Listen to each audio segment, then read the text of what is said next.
یہ پہلا ہی سپارہ ہے۔ حضرت موسیٰ علیہ السلام کا زمانہ مبارکہ ہے۔ ایک شخص نے اپنے کزن کو، اپنے چچا کے بیٹے کو، چچا زاد کو قتل کر دیا اور خود ہی اس کا مدعی بن کے حضرت موسیٰ کے پاس آیا کہ بتائیے جناب میرے اس بھائی کو کس نے قتل کیا ہے؟ حضرت موسیٰ نے ایک سادی سی بات کی، کیا فرمایا؟ وَإِذْ قَالَ مُوسَىٰ لِقَوْمِهِ إِنَّ اللَّهَ يَأْمُرُكُمْ أَن تَذْبَحُوا بَقَرَةً۔ حضرت موسیٰ علیہ السلام نے اپنی قوم سے کہا کہ اللہ تمہیں حکم دیتا ہے کہ ایک گائے ذبح کرو، گائے کا کچھ حصہ مقتول کو مارو، وہ خود اٹھ کے بتا دے گا مجھے کس نے قتل کیا ہے۔ یہ پہلا سپارہ ہے قرآن مجید کا، آپ اس کو دیکھ لیں، یہ آیت نمبر 67 سے شروع ہو رہا ہے۔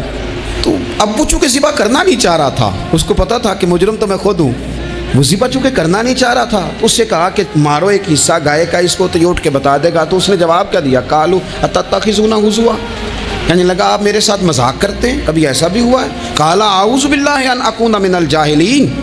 حضرت موسیٰ علیہ السلام فرمانے لگے میں اللہ کی پناہ مانگتا ہوں میں جاہلوں میں سے ہو جاؤں۔ ہر وقت مذاق کرتے رہنا یہ تو جاہلوں کا طریقہ ہے۔ کن کا ہے؟ حضرت موسیٰ نے کہا ہے، قرآن پاک ہے، ہر وقت مذاق کرتے رہنا۔ خوش طبعی اور چیز ہے، مسکراتے رہنا، لیکن کسی کا مذاق ہر وقت اڑاتے رہنا کن کا طریقہ ہے؟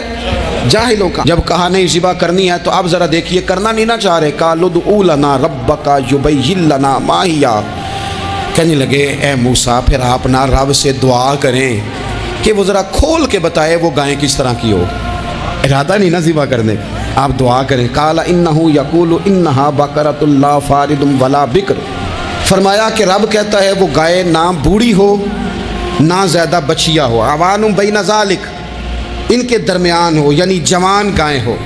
فافعلوا ما تؤمرون، کرو جس کا تمہیں حکم دیا جا رہا ہے۔ قالوا ادع لنا ربک یبین لنا ما لونھا، لو اگلی بات سن لو، کہنے لگے آپ دعا کریں رب سے کہ وہ کھول کے بتائے اس کا رنگ کس طرح کا ہو، رنگ بتائیں کس طرح کا ہو۔ قال انہ یقول انہا بقرۃ صفراء، فرمایا رب فرماتا ہے کہ صفراء رنگ کی ہو، یعنی گہرے زرد رنگ کی ہو۔ یہ رب فرماتا ہے اس طرح کی گائے ذبح کرو، فاقع لونھا تسر الناظرین، اور جب کوئی اسے دیکھے تو اسے اچھا بھی لگے، آنکھوں کو اچھی لگے وہ گائے، اس طرح کی گائیں ذبح کرو۔ لو اتنی باتیں بتا دی۔ قالوا ادع لنا ربک یبین لنا ما ہی، کہنے لگے نہیں آپ پھر دعا کریں اللہ ذرا کھول کے بتائے گائیں کس طرح کی ہو۔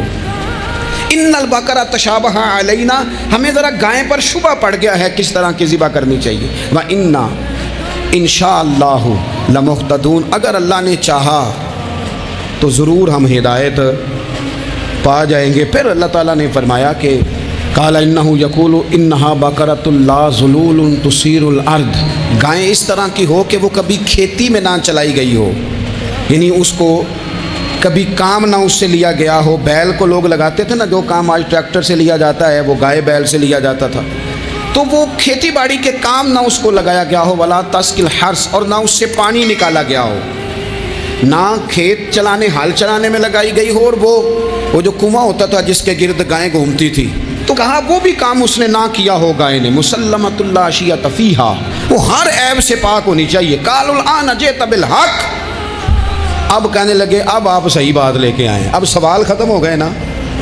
کہنے لگے اب آپ بات فذبحوہا، انہوں نے ذبح کر دی۔ وما کادوا یفعلون، پر ایسا کرتے نظر آتے، لگتا نہیں تھا کریں گے ذبح پر ذبح۔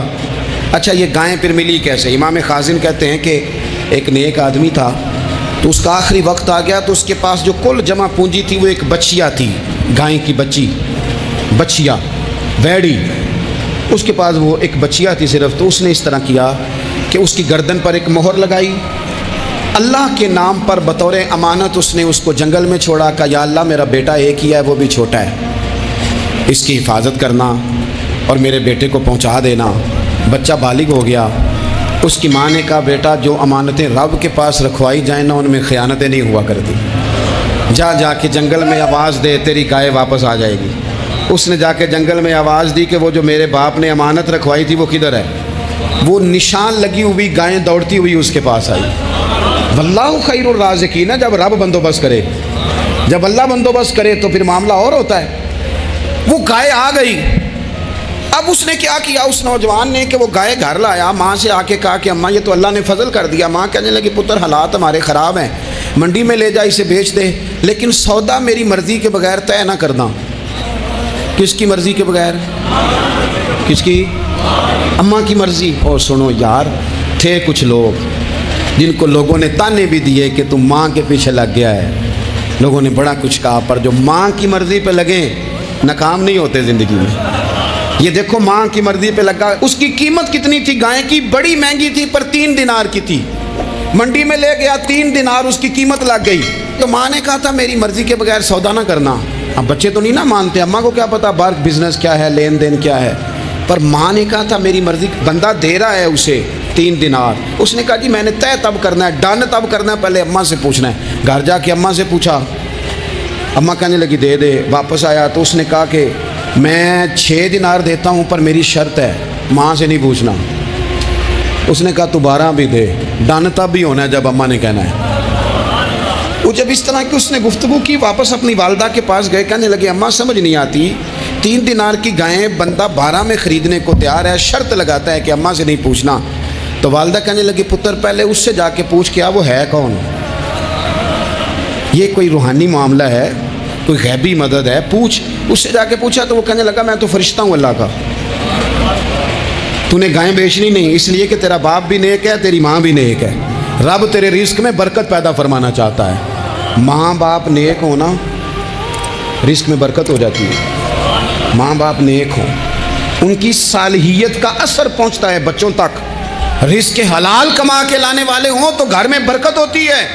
جا کے کہا کہ تیرے ماں باپ نیک تھے، اسے نہ بیچنا گائے کو، تو کیا کریں؟ کہنے لگے بنی اسرائیل والے سوال کر کر کے خود مشکل میں آ گئے۔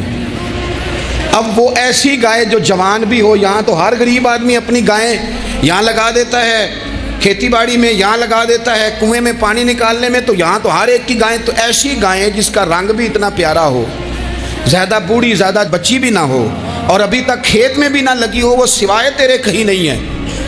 اس نے کہا چل پھر مہربانی کر بتا میں کتنے کو دوں گائیں، اگر وہ آ جائیں تو کتنے کو بیچنی ہے؟ اسے کہنا کوئی نہیں، ریٹ تو زیادہ کرنا ہی نہیں، ان سے کہنا گائے کے اندر سے گوشت نکال دیں اور جتنا گوشت ہے اتنے پیسے بھر دیں، اس کی کھلڑی بھر دیں۔ اب وہ بنی اسرائیل والے ڈھونڈتے پہنچ گئے، کہا جناب گائیں 3 دینار کیا 6 لے لو۔ اس نے کہا نا بھائی، ذبح کروں گا، گوشت نکالوں گا، جتنا وزن گوشت کا اتنے پیسے بھرو گے، کھال میں تو پھر گائے تمہیں ملے گی۔ اب مجبور تھے، کیا کرتے؟ ابن کثیر حدیث لائے ہیں، امام سیوطی نے در منصور میں بھی لکھی ہے، نبی پاک صلی اللہ علیہ وسلم نے فرمایا سنو جوانوں، اور اسے دل کی تختی پہ لکھو، نبی پاک علیہ السلام نے فرمایا اگر بنی اسرائیل والے زیادہ سوال نہ کرتے تو اتنی مشکل کا شکار نہ ہوتے۔ انہوں نے سوال اتنے کیے کہ چارہ نہیں ہے اب ان کے لیے، چارہ نہیں ہے اب ان کے لیے کہ یہ ادھر ادھر جا سکے، مجبوری بن گئی، یہی گائے خریدنی ہے، یہی لے جانی ہے۔ اب اتنا سارا مال جمع کر کے وہ گائے خریدی، ذبح کی، تو مقتول کو جب اس کا ایک حصہ مارا تو اس نے اٹھ کے کہہ دیا یہ جو مدعی بنا ہوا ہے نا، یہی تو میرا قاتل ہے، یہی تو میرا قاتل ہے، یہی تو ہے، اس نے یہ سارا کام کیا ہے۔ تو زیادہ سوالات کرنا، بہت زیادہ سوالات کرنا، ہر وقت بحث میں رہنا،